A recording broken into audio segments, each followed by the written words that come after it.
तो निहाल सत श्री अकाल। हम लोग यहाँ गढ़ फुलझर में हैं। यहाँ पर पीछे मेरे दिख रहे हैं एक गुरुद्वारा है, लेकिन कहा जाता है यहाँ से थोड़ी दूर में नानक सागर जो है, एक तालाब है, कुंड है, उसके अलावा बहुत सारी जगह है। वहाँ पर कहा जाता है कि गुरु नानक जी की बख्शीश हुई थी, वहाँ पर गुरु नानक जी का आगमन हुआ था। हमारे साथ में गौरव शर्मा जी हैं, दैनिक भास्कर के पत्रकार हैं, रायपुर में ही रहते हैं। गढ़ फुलझर आज आए हुए हैं। आज एक टीम आई हुई है रायपुर से, सरदार महेंद्र सिंह छाबड़ा के नेतृत्व में, अल्पसंख्यक आयोग के अध्यक्ष हैं और सिख समाज छत्तीसगढ़ के आप अध्यक्ष हैं। उनके एक नेतृत्व में एक टीम आई हुई है कि यहाँ पर अगर गुरु नानक जी का आगमन हुआ, उनके चरण यहाँ पर पड़े, तो क्यों ना उस जगह को एक ऐसा जगह, पवित्र जगह में एक ऐसा निर्माण किया जाए जो आने वाली पीढ़ी को भी पता चले।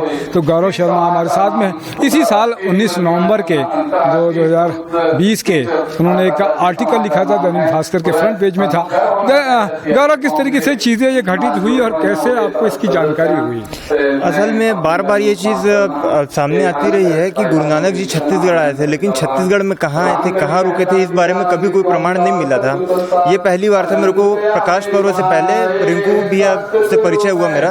रिंकू भैया ने मेरे को बताया कि हम लोग गढ़ फुलझर गए थे, वहाँ पर राज परिवार से सारी कुछ जमीन जो दान दी थी, गुरु नानक जी यहाँ आए थे अपनी पहली उदासी में, और तब यहाँ भैना राजा ने उन्होंने अपनी ज़मीन दी थी, 2 दिन यहाँ रुके थे। तो वो सारा कुछ प्रमाण जो है, जो ऑन रिकॉर्ड है, कागज़ में है सब कुछ, वो रिंकू भैया ने खंगाल के रखा हुआ था और वो मेरे को उपलब्ध कराया। उसके आधार पे खबर बनाई थी मैंने।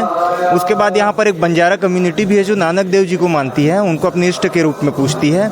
वो भी इसके जीते हुए प्रमाण है कि नानक जी यहाँ आए थे, क्योंकि उसी कम्युनिटी ने उनको उनके सफ़र में आगे तक छोड़ा था। तो इस तरीके से खबर बनाएंगे कि 5 एकड़ जमीन कहते हैं कि इसमें रिकॉर्ड में दर्जा उनके नाम पे है, गुरु नानक जी के नाम पे 5 एकड़ जमीन राजस्व रिकॉर्ड में भी चढ़ी हुई है, अभी तक लगी हुई है।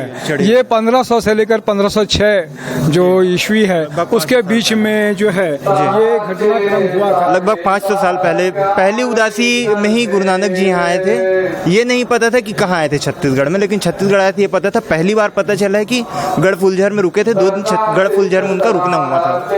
ये रोमी भैया ने जो है उसको खोज खबर की, उसके बाद में आप रिंकू भी ओबराय ने वो खोज खबर की, उसके बाद में आपको सौंपा। तो थोड़ा बहुत आपने बात भी की थी लोगों से जी? किससे बात की थी आप? जैसे बंजारा कम्युनिटी के जो लोग हैं, बंजारा कम्युनिटी के लोग इसको बहुत अच्छे से बता पाते हैं कि उनके पूर्वजों ने किस तरीके से गुरु नानक जी को सफ़र में उनके आगे तक छोड़ा था। और बाकी सारी चीज़ें और भी हैं जो धीरे धीरे सामने आ रही हैं। अभी शिवरी नारायण भी है, नानक पाली के बारे में भी बात हो रही है। धीरे धीरे और भी चीज़ें सामने आएंगी।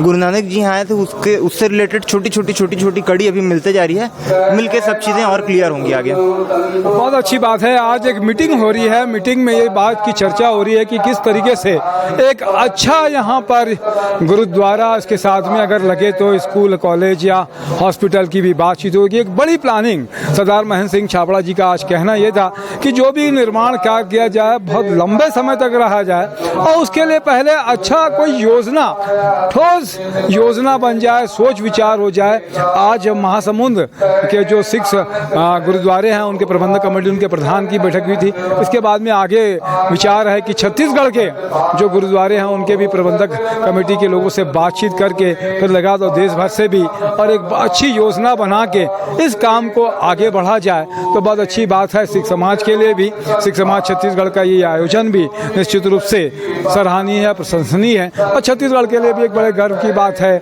कि ऐसे संत जिनकी वाणी से मुझे लगता है कि मानव जाति का कल्याण हुआ, उनके कदम यहाँ पड़े थे, तो उन पर निश्चित रूप से उस जगह का महत्व है, उसकी जगह की पवित्रता है, वो भी बरकरार रहे।